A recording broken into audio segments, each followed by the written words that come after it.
how good is the Uniqlo ultralight down parka? At only 60 Canadian dollars, is it cheap garbage or steal? And most importantly, is this jacket right for you? This video is not sponsored, by the way. There's both a men's as well as a women's version, but in this video, I will be reviewing the men's version. As my husband just recently got this jacket, I must say that I was tempted to get the women's one as well, but in the end I didn't, since I still have this lightweight, low-laid down jacket. Also great jacket, by the way. The women's as well as the men's version are almost the same except for the fit and the size, of course. So let's start. We bought this jacket at the end of last year. He wanted a practical, lightweight jacket, one that was not bulky like his North Face Gotham one here. But end of last year, we just didn't want to stretch our budget too much and wanted to look for a cheaper jacket. So we found Uniqlo's ultralight down parka at only $59.90 on sale. You'll notice that currently the price is back at $109.90, but if you check Uniqlo's website regularly, then you will notice that frequently they lower the price at the end of each season. So look out for those. Now let's take a closer look at this jacket and see if it's really worth it. We'll talk about material and feel, warmth and what weather it is suited for, size and fit, and overall practicality. Now let's start with the material. Now first of all, this jacket is really light and soft, so it does its name justice. I'd say that it's kind of lighter than this shawl here even. So it's super light and it feels airy and silky. The face is 100% nylon. The filling, the body part is 90% down and 10% waterfowl feathers. It's the same with the hood edge. The outer layer is 90% down and 10% waterfowl feathers. The down has a fill power of 750, which is rather high, measured by the IDFB method, the International Down and Feather Bureau. In my understanding, this measurement ensures a consistent down fill. The rest is a combination of polyester and nylon. One great thing is that it has this anti-static feature, because who needs static in the winter? Let's look at the zipper. I think that the zipper could be of better quality.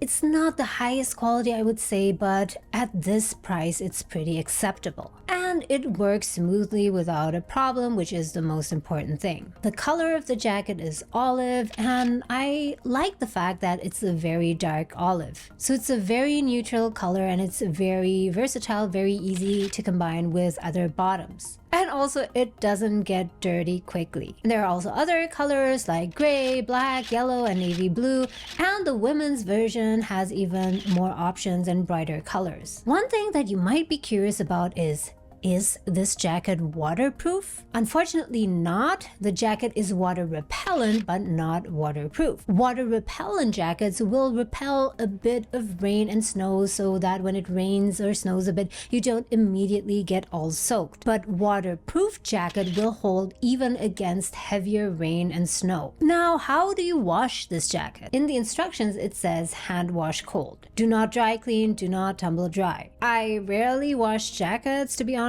but I do wash them at least once a year, usually at the end of the winter before I store them away. And I must admit that so far, I've usually just washed my jackets, even down jackets, in the washer and just hung them out to dry. But anyway, since it's very light, it should be easy to hand wash anyway and should dry pretty fast as well. But all that being said, is this jacket actually warm? In general, a higher downfill power here of 750 is usually warmer than the same jacket with a lower downfill, let's say 500 or 600. But the fill power is not the only thing that determines the warmth of the jacket, and that's also something that I didn't know in the beginning. One jacket can have a lower fill power, but if it has more down, more quantity, it can still be warmer than another type of jacket with a higher fill power. Other materials of the jacket, like the shell, etc., will also play a role. This jacket, being super lightweight, doesn't have the most quantity of down, so it is not the warmest. So we tested it outside at a temperature of around 5 degrees Celsius.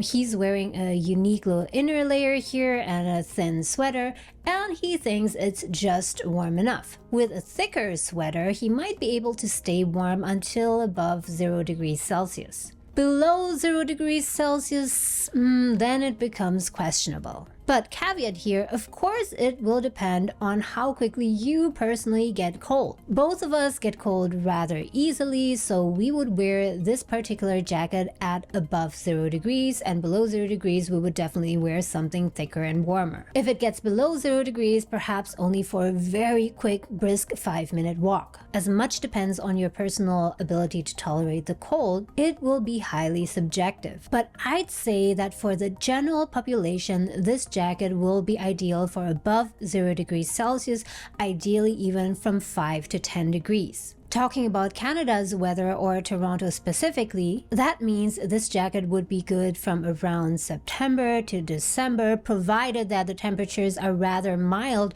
around 0 to 5 degrees like we had last year, and then also end of February, March, and April. For more extreme temperature, I mean at least extreme for me, which is -10, -20 degrees Celsius, I would opt for something much thicker and warmer. And of course, all the other accessories that you wear make a huge difference, like your hat, your shawl, your socks, and your gloves. And talking about gloves, by the way, my favorite winter gloves are these North Face recyclable E-tip gloves. They really fit like a glove. And the best thing about these is that wearing these, you can still type on your phone, kinda. So in case you want to check these out, then you can click on my affiliate link that goes to Amazon in the descriptions below. Now next, let's talk about the size and the fit of the Uniqlo Ultra Light Down Parka. Let's talk about the shape first. It is a rather short jacket, but it is not too cropped. That's what I like. The shape of the bottom here tilts inward just slightly, giving it a nice fit. Very important, as one thing that determines warmth is that there are no too little gaps that let the wind and cold in.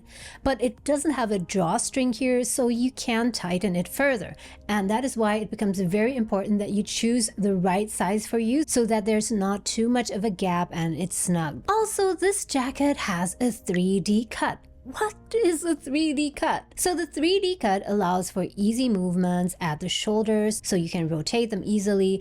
There's this wide quilting at the shoulders apparently, and waist for a soft and comfortable feel, so you just don't feel all tight when you move around. About the size, my husband bought this jacket in extra small, and yes, he has a rather narrow build. S or small would also work well for him, but he just wanted something more fitted. Because remember, if your jacket is a bit too loose and you don't have enough layers inside, then it can quickly feel like a wind tunnel. So I was curious to see if I could wear it too, and yes, surprise, extra small fits me as well. But it wasn't too ideal, I would say. It looks rather boxy on me, and also it is a tiny bit tight around the hips. But if you're a girl and you dig that more boxy shape, then you can definitely go for the men's version, because somehow I've noticed that the men's jackets are more frequently on sale than the women's one. Or just go for the women's version, because that will definitely ensure a better fit. Now, what about the hood? I think that the hood is great. It fits just right around the face, keeping you warm. It doesn't have a drawstring either, but it kind of fits perfectly around the head, forming around the face, not too tightly. But in case there is a snowstorm, I think there will not be enough protection for the face, though. I'd rather go for a jacket with a fur or faux fur lining to keep the snow out, like this one. Now let's talk about some other features of this jacket which I really love. It's so practical. First of all, it has all pockets that you need. 2 outside with the zippers, and then also 2 additional inner deep pockets. So if you do not want to bring a bag, you can just stash everything, your phone, your wallet, etc. inside there. The best thing of all is, I think, that this jacket is pocketable. That's so awesome. It comes with this storage pouch inside one of the inner pockets, and it fastens with this buckle here, so it can be attached and detached just with a single touch. Very easy. So when you're on the go or on a trip and the weather is kind of ambiguous, you're not sure if it will be cold enough to warrant a jacket, you can just easily pack this jacket into your backpack or suitcase and it won't take up a lot of space. So all in all, we're very happy about this jacket. The price matches the quality and the function of this jacket. It's not perfect, but it's a very good value, so I absolutely recommend it. Now I really want to get one for myself as well, so I'm waiting and hoping that Uniqlo will also drop the price on the women's version. I hope this was useful for you guys, and again, if you're looking for the perfect winter gloves that allow you to type on your phone as well, then don't forget to check out these North Face gloves. Again, the Amazon referral link is in the descriptions down below. As always, thank you so much for watching guys, and I'll see you pretty soon in the next video. Bye!